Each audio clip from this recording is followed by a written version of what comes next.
Welcome to the Block and Nickel Podcast, where we talk about finances for now and how to stay rich forever. I am your moderator, Donnell.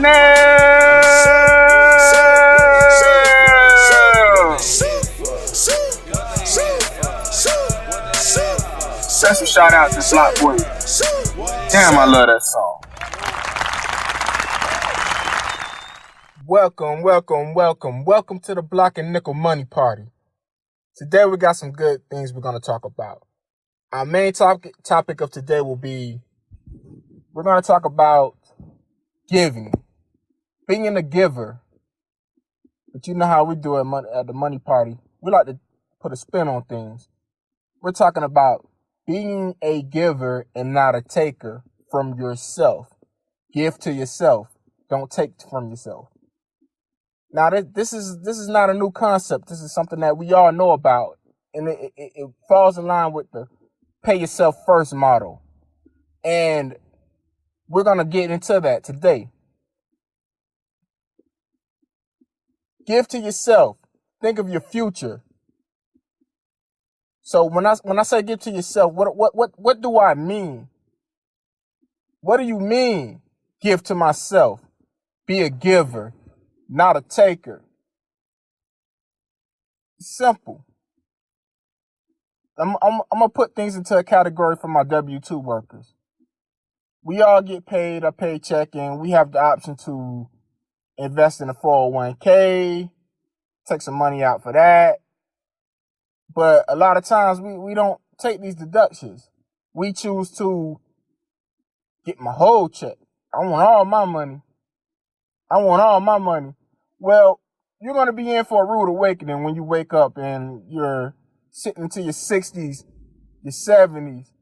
You've retired and you have not contributed anything to a savings fund. Now you're that person who has to live off of, you have to live off of your social security. That's what I said it. The nightmare of all millenniums and Gen Xers and Gen Yers. Nobody wants to live off of their social security. I work in a industry where I deal with a lot of people who are in that particular situation. Now I don't know why they have to live off their social security, and I don't want to get into the speculations of what could have happened or what they did wrong or what they did right. I just know that it's not fun. You have to get really creative. And I'm going to tell you something. If I've been working all my life, hustling, striving, achieving, the last thing that I want to do is have to get creative with my finances. That's not in the cards for me. And I hope it's not for you. So, again, be a giver. Give to yourself. Give to yourself. Don't have that mind frame of, I want all my money. I have to pay no, you got to pay yourself. My sister. Those red bottoms, they're not that important. My brother. Those rims, it's not that important. What is important is securing the bag. You see, this is not a race. Like our friend Nipsey Hussle like to say, it's a marathon. And you got to put on your jogging shoes and you got to get ready to run that pace. Now, that $100, $200, $300 deduction out of your check every pay period, that's not going to hurt you. It really isn't.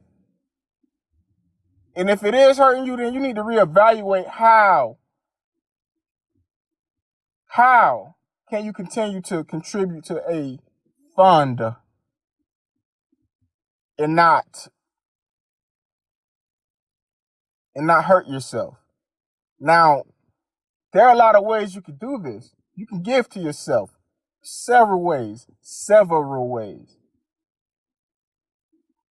Some people like to purchase IRAs, invest in their 401k, but there's also REITs. You can invest in REITs. You can invest in real estate. And I'm throwing that out there because I don't want you to believe that I am champion for one type of investment vehicle. It doesn't matter. So maybe you want to purchase a couple extra real estate properties that you know will secure you a nice steady cash flow of income, a steady cash flow for the rest of your life. Or maybe you want to invest in a syndicate and do it the same way. So maybe buy some bonds. Maybe you want to buy whatever it is. But what I'm trying to say is give to yourself. Do not rob your future for instant gratification.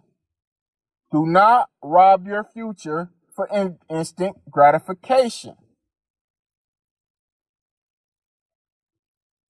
And there is nothing worse than being old and broke.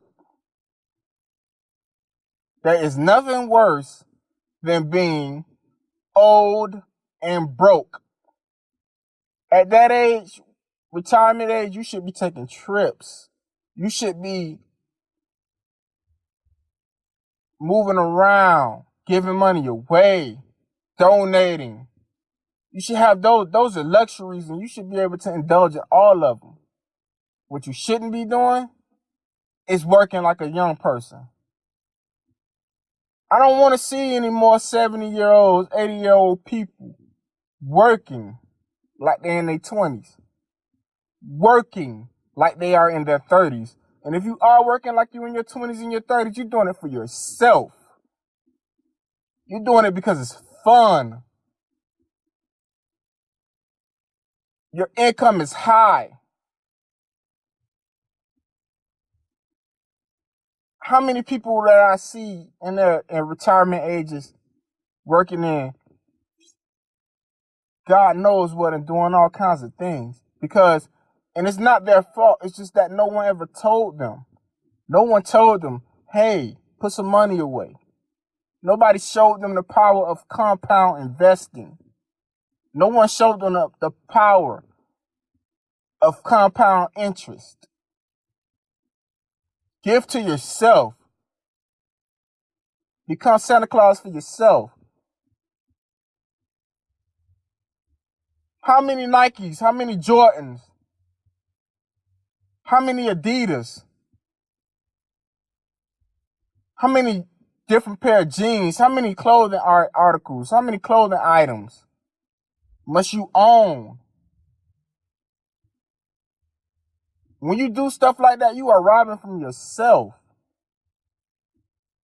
Now, I'm not telling you to be cheap and live on a budget and live off beans and all these things like that. Eat beans and rice for dinner. I'm not telling you to do that. All I'm saying is set yourself up. Set yourself up. I mean, it's maddening. How many $10 lunches plus $10 breakfasts? How many times a day you got to do that? Man, you're robbing from yourself.